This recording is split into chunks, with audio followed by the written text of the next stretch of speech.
सारी जिंदगी कोई रब की इबादत करे, एक सजदा भी माज अल्लाह किसी बुत को कर दे, पिछली सारी इबादतें इकारत चली गई, मुशरिक हो जाएगा। एक मिनट की भी मिलावट दीन बर्दाश्त। समझौता कैसे कर लेते हैं लोग उसूलों पर। न करें समझौता। आप जरा खड़े होना सीखें, आप थोड़ा डटना सीखें, आप थोड़ा अपना मोराल बुलंद करें। आपका कुछ स्टेटस होना चाहिए, कोई मेयार होना चाहिए।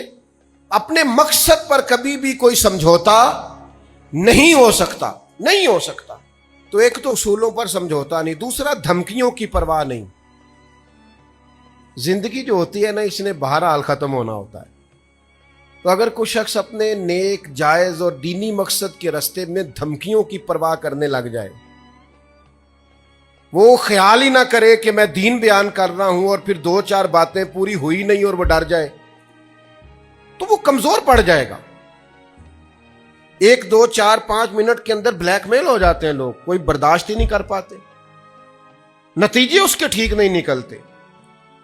ये काम भी कुफार ने किया। नबी पाक अलैहिस्सलाम ने ऐलान नबुव्वत किया तो सिलसिला जब आगे चला तो एक टाइम ऐसा आया कि सारी बरादरी इकट्ठी होके जनाब अबू तालिब के पास आ गए। यही चचा थे जो हुजूर की हर हवाले से तरफदारी भी करते थे, हिमायत भी करते थे। वो आए, आके जनाब अबू तालिब से कहा कि यहां तो आप अपने भतीजे को मना करें, वो हमारे माबूदों को बुरा भला कह के हमारे जज्बात को ठेस पहुंचाते हैं माज़अल्लाह, या फिर आप तैयार हो जाएं हमसे जंग करने के लिए। और शदीद अंदाज में बात की। जनाब अबू तालिब ने एक दफा तो टाल दिया, वो दूसरी दफा फिर आ गए, आपसे कहा था पर आपने बात नहीं की, आप देख लीजिए, यहां आप हिमायत छोड़ दें, हम जाने वो जाने।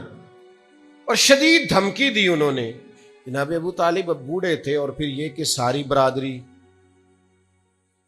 उन्होंने नबी पाक अलैहिस्सलाम को बुलाया, सरकार तशरीफ लाए तो कहा, भतीजे मैंने हर मौके पर आपकी मुकम्मल हिमायत की है, मैं सारी बरादरी का बोझ नहीं उठा सकता, आप अपने कबीले के साथ बैठ के बात कर लें।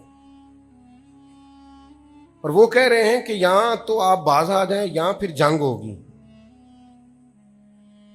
तो ये मेरे रसूल पाक अलैहिस्सलाम का मकसद के लिए अज़्म है।